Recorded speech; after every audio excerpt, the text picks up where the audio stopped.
ये आकाशवाणी है। कार्यक्रम स्पॉटलाइट में प्रस्तुत है टोक्यो ओलंपिक के लिए टीम इंडिया की रवानगी पर विशेष कार्यक्रम। इसमें भाग ले रहे हैं वरिष्ठ खेल पत्रकार राकेश थपलियाल और आकाशवाणी संवाददाता नवीन सक्सेना। प्रधानमंत्री नरेंद्र मोदी जी की पहल के बाद खेल मंत्रालय भारतीय दल के सभी सदस्यों को ओलंपिक में अपना सर्वश्रेष्ठ प्रदर्शन करने की उम्मीदों के साथ आज जापान की राजधानी टोक्यो के लिए रवाना करेगा। भारतीय खिलाड़ियों के इरादे बिल्कुल बुलंद हैं और खिलाड़ी अब तक अपनी तमाम प्रशिक्षण, जोश और जज्बे के साथ भारत का परचम जो है वो खेलों की दुनिया में सबसे ऊपर लहराने के लिए आज टोक्यो के लिए रवाना होंगे। राकेश जी, हालांकि भारतीय निशानेबाजी टीम आज सुबह टोक्यो पहुंच चुकी है और वहां से जो पिक्चर जो है वो भी अपलोड होके अब हमारे पास आ रही हैं और ओलंपिक में शिरकत करने के लिए बाकी जो खिलाड़ी हैं वो अब से कुछ देर बाद रवाना होंगे। जोश, जज्बे और बुलंद इरादों पर आप क्या कहेंगे? बहुत अच्छा माहौल है इस समय। कोरोना काल के अंदर ये खेल होने जा रहे हैं, 1 साल के आगे खिसकाने के बाद, और खिलाड़ियों ने बहुत इंतजार किया है इन खेलों के लिए, पूरे जोश से भरे हुए हैं। 1 साल एक्स्ट्रा उनको मिला है, तैयारियों के लिए मिला, और लेकिन इस दौरान जिस मानसिक प्रताड़ना से वो लोग जूझते रहे हैं उसको उन्होंने बहुत अच्छे ढंग से अभ्यास में लिया है। टीम एकजुट हुई है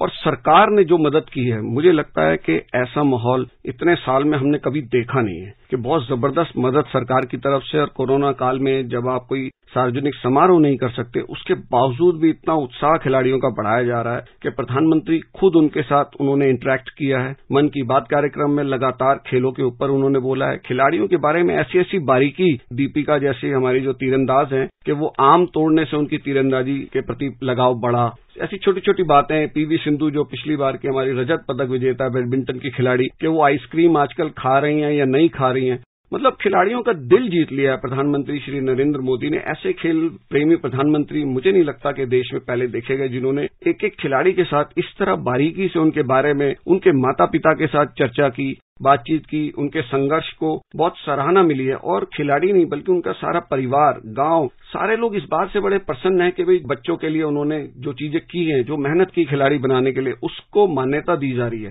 और आज खुद देखिए हवाई अड्डे के अंदर हमारे खेल मंत्री अनुराग ठाकुर जी, खेल राज्य मंत्री निशित प्रमाणिक जी, भारतीय ओलंपिक संघ के अधिकारी, स्पोर्ट्स अथॉरिटी ऑफ इंडिया के अधिकारी, वो सब लोग वहां मौजूद रहेंगे और कोरोना प्रोटोकॉल का पालन करते हुए, और ये कह दिया गया है कि भाई सब लोग अपना टेस्ट करा कर आएंगे, जो नेगेटिव होगा उसी को उस कार्यक्रम में जाने की अनुमति मिलेगी, क्योंकि खिलाड़ियों के साथ किसी तरह का कोई भी खतरा मोल नहीं ले सकते। और राकेश जी, जब खेल मंत्री अनुराग ठाकुर और खेल राज्य मंत्री निशित प्रमाणिक आज जब मौजूद रहेंगे, ऐसे में खिलाड़ियों का मनोबल बहुत ऊंचा रहेगा। उन्हें ऐसा लगेगा कि जैसे पूरा देश उनके साथ है इन ओलंपिक खेलों के महाकुंभ में। बिल्कुल सही बात है। इस सरकार की एक खासियत रही है, प्रधानमंत्री नरेंद्र मोदी जी लगातार खिलाड़ियों के प्रदर्शन की समीक्षा बैठकें करते रहे हैं खेल मंत्रियों के साथ, और एक एक खिलाड़ी के बारे में जो ओलंपिक्स में जा रहे हैं, 126 के करीब खिलाड़ी, उनके बारे में इतनी बारीक जानकारी उनके पास है कि खिलाड़ी भी खुद हैरान है। लेकिन जो खिलाड़ी उनसे कई बार मिल चुके हैं तो उन्हें ये समझ आ गया है कि भाई ये ऐसे खेल प्रेमी प्रधानमंत्री हैं जो उनके प्रदर्शन के बारे में पूरी नजर रखते हैं। खिलाड़ी उनको कोई भी अपनी समस्याएं बता सकते हैं डायरेक्ट। आप देखिए कि आप उनसे जब डायरेक्ट इंटरेक्ट कर रहे हैं, अगर खिलाड़ियों को कोई कमी होती तो खिलाड़ी बोलते। पहले के हमने देखा है, कुछ राज्यों में देखा कि भाई जब मुख्यमंत्रियों के साथ बैठकें हुई तो खिलाड़ियों ने अपनी समस्याएं बताई कि भाई आज हमने पदक जीता है, आज आप हमें पूछ रहे हैं, हमें सम्मान कर रहे हैं, लेकिन जब हमें जरूरत थी तब हमें नहीं पूछा गया, तब हम आपसे नहीं मिल पाए। अगर ऐसी कोई कमी होती तो निश्चित रूप से प्रधानमंत्री जी के आगे खिलाड़ी उस चीज को सामने रखते। लेकिन हर चीज से पूरा किया है, चाहे किसी भी तरह की उनकी पॉकेट मनी की फंडिंग हो। पहले हम कितना देखते थे कि भाई तीरंदाजों को तीर और धनुष के लिए तरसना पड़ रहा है, शूटर जो आज हमारे ओलंपिक की सबसे बड़ी होप है, उनको कारतूस के लिए तरसना पड़ता था, अच्छे वेपन उनको नहीं मिल पाते थे। आज किसी खिलाड़ी की कोई ये शिकायत ही नहीं है। और शूटर तो आप देखिए, जैसा आपने बताया कि वो वहां पे पहुंच चुके हैं, वो कितने हफ्तों से जागरेब के अंदर क्रोएशिया में वहां पर बैठ के प्रैक्टिस कर रहे हैं। राकेश जी, हम आपके माध्यम से जानना चाहेंगे, आपकी पैनी नजर के थ्रू जो आप पूरा का पूरा आप विश्लेषण जिस तरह से करते हैं कि खेलों के इस महाकुंभ में हालांकि सभी भारतीय खिलाड़ियों के हौसले बुलंद है, लेकिन विशेष रूप से हम खेल प्रेमी जो है किस स्पर्धा में पदकों की सबसे ज्यादा उम्मीद कर सकते हैं? देखिए, भारतीय के लिहाज से देखा जाए तो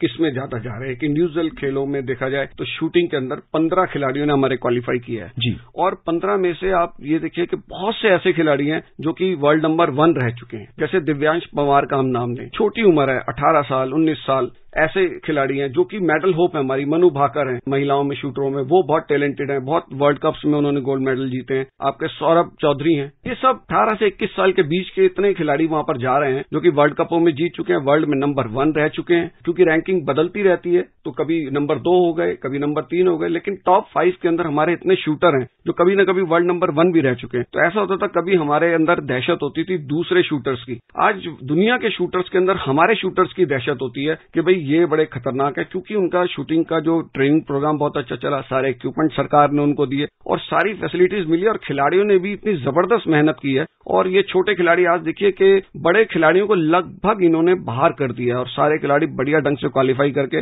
लंबे समय पहले से क्वालिफाई करके आए हैं। और एक एग्जांपल छोटा सा मैं बताऊं सुनने वालों को कि भाई चिंकी यादव एक हमारी शूटर हैं, उन्होंने ओलंपिक के लिए क्वालिफाई किया था। वर्ल्ड कप दिल्ली में हुआ था मार्च के अंदर, उसमें उन्होंने गोल्ड मेडल जीता। वो वर्ल्ड की नंबर 1 रैंकिंग की खिलाड़ी है, फिर भी उनका चयन भारतीय टीम में नहीं हुआ। राकेश जी, ये तो बहुत अच्छी बात है, जैसे कहें कि बेंच स्ट्रेंथ हमारी बहुत मजबूत है ओलंपिक खेलों की। जबरदस्त। और शूटिंग में हमें बहुत जबरदस्त उम्मीद है क्योंकि हमारे पास इतने सारे वर्ल्ड कप के मेडल विनर्स हैं। और दूसरी चीज बताऊं कि एक इस ओलंपिक्स में नई चीज क्या हो रही है कि जो मिक्स्ड इवेंट है वो इसमें रखी गई है कई खेलों के अंदर। एथलेटिक्स के अंदर जो रिले होती है आपने देखा होगा, मेंस की होती थी, वुमेन्स की होती थी, लेकिन इसमें एक मिक्स्ड इवेंट होगी जिसमें 2 लड़कियां 2 लड़के दौड़ेंगे। तो उससे एक हमारा अच्छा चांस बन रहा है। शूटिंग के अंदर भी मिक्स्ड इवेंट है जिसमें हमारे सौरभ चौधरी जैसे जीतते हैं, मनु भाकर जीतती है। ये दोनों जब साथ चलेंगे तो ये मिक्स्ड इवेंट में भी इनका मेडल जीतने का चांस है। अपने इंडिविजुअल इवेंट्स में तो है, मिक्स्ड में भी है। मिक्स्ड इवेंट ऐड होने से इस ओलंपिक्स के अंदर वो हमें कुछ खेलों में, विशेषकर शूटिंग में तो हमें बहुत फायदा मिलने की उम्मीद है। राकेश जी, तीरंदाजी में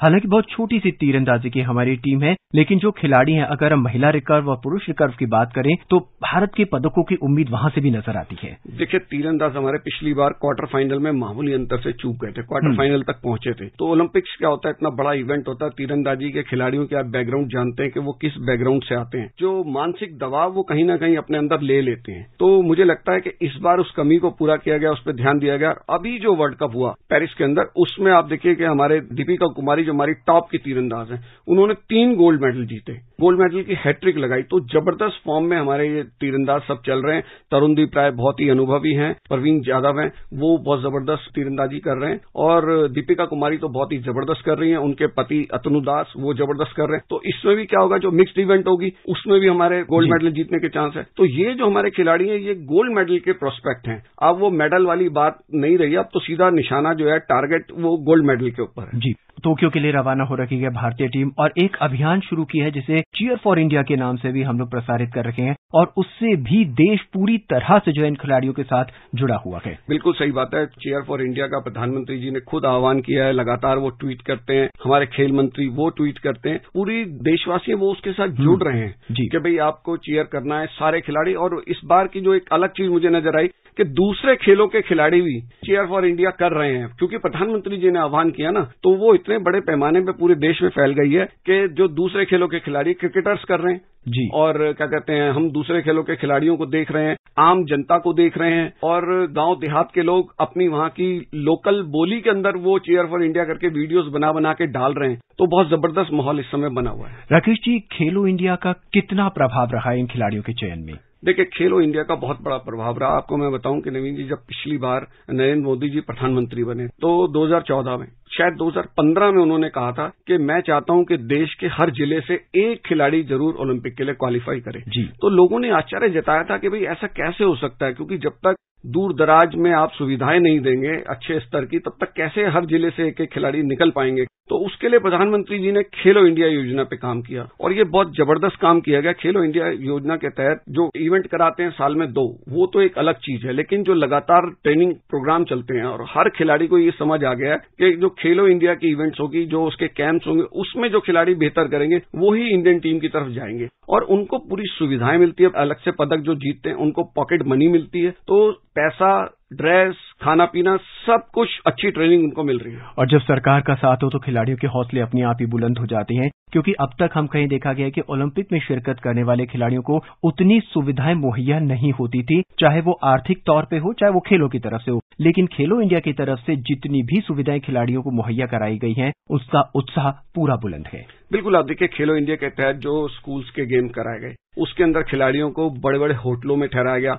और जो हमारे पास वर्ल्ड क्लास क्लास स्टेडियम्स मौजूद हैं, वहां पे उनकी इवेंट कराई जाती हैं। ये एक बड़ी चीज थी सबसे बड़ी। और टेलीविजन पे प्रसारण, इंटरनेशनल चैनल पे भी और हमारे दूरदर्शन पे भी, ये एक बहुत बड़ी चीज हुई कि जब गांव के लोगों ने अपने बच्चों को खुद खेलते हुए, परफॉर्म करते हुए देखा, वैसा उनको वो देख सकते थे जब वो भारत का प्रतिनिधित्व करते बड़े खेलों के अंदर, एशियन गेम्स में करते या ओलंपिक्स में करते, तब वो टेलीविजन पे नजर आते। लेकिन इस सरकार ने ये किया कि भाई जो स्कूल लेवल पे भी अगर आप खेल रहे हैं तो आपको वो सब सुविधाएं दी, तो उससे खिलाड़ियों का बड़ा उत्साह बढ़ा। अब देखिए गांव में रहने वाले बच्चे, उनको होटल्स में ठहराया गया, उनको टॉप क्लास ड्रेसेस दी गई जो ओलंपिक लेवल की हैं, वो ड्रेसेस उनको स्कूल की इवेंट्स में दी गई। ये एक सबसे बड़ी बात थी। जूनियर लेवल पे जो सुविधाएं उनको मिल रही हैं, और जिन बच्चों ने मेडल जीते खेलो इंडिया के इवेंट्स में, उनको अपनाया गया खेलो इंडिया के ट्रेनिंग प्रोग्राम के अंदर। और उनमें से तमाम बच्चे, जैसे मैंने आपको शूटिंग में बताया कि जो 18 साल, 19 साल, 20 साल, 21 वाले, इनकी मेजोरिटी है टीम के अंदर। तो ये वो हिस्सा है खेलों का जिसके लिए पूरा विश्व जो है तैयारी करता है। सारे खिलाड़ी तैयारी करते हैं, लेकिन जो सर्वश्रेष्ठ होते हैं वही बाहर निकल कर आते हैं। और हमारे देश से पार्टिसिपेट करने वाले जितने भी खिलाड़ी हैं, ये वही खिलाड़ी हैं जो 137 करोड़ की जो जनता है भारतीय, उसमें सर्वश्रेष्ठ हैं।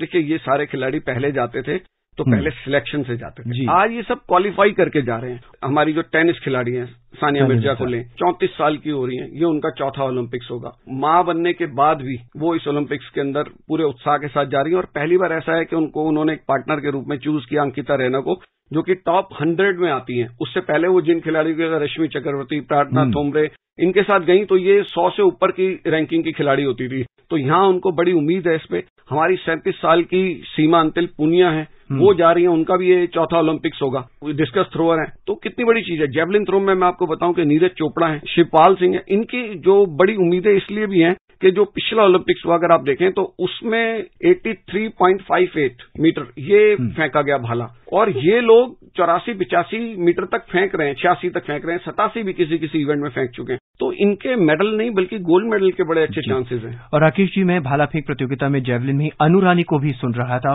उनमें भी पूरा का पूरा जोश है, वो उम्मीद कर रही हैं कि कहीं ना कहीं नजदीक वो पहुंच पाएगी। बिल्कुल, आप देखिए ना कि जेवलिन थ्रो को इतना ग्लैमर दे दिया इन प्लेयर्स ने, हमारे एथलीट्स के ने, जो कि पहले कभी देखा नहीं गया। पहले हमारे एथलीट्स आते थे, जाते थे, इनको कोई पता नहीं था, लेकिन जेवलिन थ्रो को इतना जबरदस्त ये ग्लैमर मिल चुका है कि आज जो बच्चे हैं वो इस गेम को समझ रहे हैं कि भाई ये क्या गेम है। और मुझे लगता है आने वाले समय में और जबरदस्त जेवलिन थ्रोअर्स हमारे देश में आएंगे। राकेश जी, यहाँ पे एक थोड़ी सी निराशा वाली खबर यह है कि ओलंपिक में हिस्सा लेने वाले खिलाड़ियों को बेहद सख्त नियमों का पालन करना होगा, क्वारंटीन में रहना होगा, और जब वो प्रदर्शन कर रहे होंगे तो स्टेडियम में दर्शक मौजूद नहीं होंगे। क्या मानसिक दबाव रहेगा? देखिए, मानसिक दबाव तो नहीं, जो हमारी खिलाड़ियों से बात हुई है कि खिलाड़ी इस चीज का आभास उनको पहले से हो रहा था कि ऐसा हो सकता है। और इस कोरोना काल के अंदर पिछले 16-17 महीने जो खिलाड़ियों ने बिताए हैं वो बिल्कुल बायो बबल में रहते हुए अकेले बिताए हैं। तो मुझे लगता है कि कहीं ना कहीं खिलाड़ियों को एहसास था इस बात का कि ऐसा हो सकता है कि अब बिना दर्शकों के उनको उतरना पड़े। आज जो एक निराशाजनक खबर ये भी है कि जो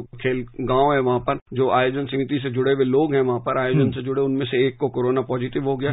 तो ये बड़ा रिस्क फैक्टर भी खिलाड़ियों के साथ है। ये बताया जा रहा है कि अभी रोज उनका कोरोना टेस्ट होगा। तो खिलाड़ी के ऊपर इस बात का जरूर मानसिक दबाव रहेगा कि भाई इवेंट वाले दिन कहीं मेरा टेस्ट होता है और मैं उसमें पॉजिटिव ना आ जाऊं। राकेश जी, अगर हम इस कार्यक्रम को यहीं समाप्त करें तो हम आपसे जानना चाहेंगे कि और किस तरह से हम अपने खिलाड़ियों को जो है उत्साहित कर सकते हैं और किस तरह से उनका मनोबल हम बढ़ा सकते हैं।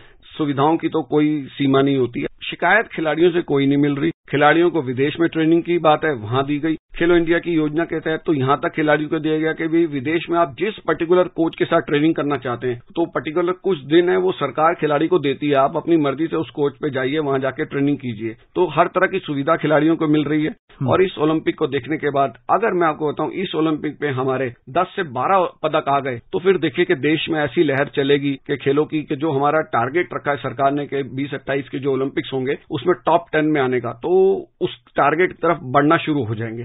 खेलों का महाकुंभ ओलंपिक बस अब से कुछ ही दिनों में शुरू होने वाला है। भारतीय दल आज रवाना हो रहा है। हौसले हैं, बुलंदियां हैं, एक उत्साह है और एक जोश है, और हम सब यही चाहते हैं कि आने वाले दिनों में भारत ज्यादा से ज्यादा पदक जो है अपने नाम करे और हमारा जो देश का जो परचम है उसे दुनिया में सबसे ऊपर लहराए। राकेश जी, आपका बहुत बहुत धन्यवाद। शुक्रिया आपका भी। अभी आप सुन रहे थे टोक्यो ओलंपिक के लिए टीम इंडिया की रवानगी पर विशेष कार्यक्रम। इसमें भाग ले रहे थे वरिष्ठ खेल पत्रकार राकेश थपलियाल और आकाशवाणी संवाददाता नवीन सक्सेना। ये कार्यक्रम आकाशवाणी के समाचार सेवा प्रभाग द्वारा प्रस्तुत किया गया। इसे आप हमारे mobile app news on AIR पर भी सुन सकते हैं। इस कार्यक्रम के संबंध में अपनी प्रतिक्रिया आप हमें ईमेल कर सकते हैं। पता है airnsdtalks@gmail.com। ये कार्यक्रम फिर से सुनने के लिए लॉग ऑन करें हमारी वेबसाइट newsonair.nic.in।